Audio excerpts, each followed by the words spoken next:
అసెంబ్లీలో టీడీపీ సభ్యుల తీరు దారుణంగా ఉందని విమర్శించారు మంత్రి పేర్ని నాని. సంప్రదాయాలను మంట కలుపుతూ స్పీకర్పై కాగితాలు చించివేయడం, సభలో విజిల్ వేశారని ఆగ్రహం వ్యక్తం చేశారు. వాడుక భాషలో మాట్లాడుకునే పద్ధతిలో పరమ గాలితనంగా వ్యవహరిస్తూ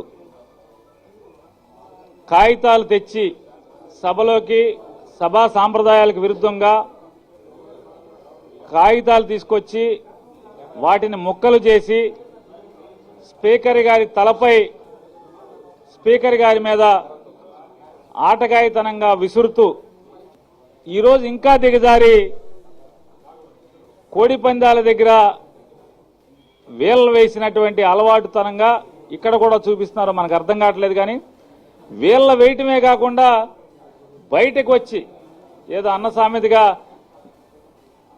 బయటకు వచ్చి మీడియాకు చెప్తున్నారు మేము వీళ్ళేసామని చెప్పని.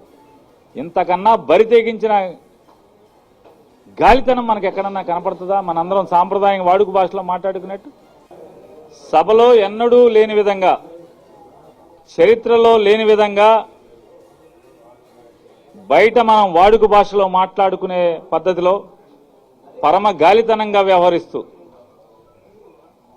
కాగితాలు తెచ్చి సభలోకి సభా సాంప్రదాయాలకు విరుద్ధంగా కాగితాలు తీసుకొచ్చి వాటిని ముక్కలు చేసి స్పీకర్ గారి తలపై స్పీకర్ గారి మీద ఆటగాయితనంగా విసురుతూ ఈరోజు ఇంకా దిగజారి కోడి పందాల దగ్గర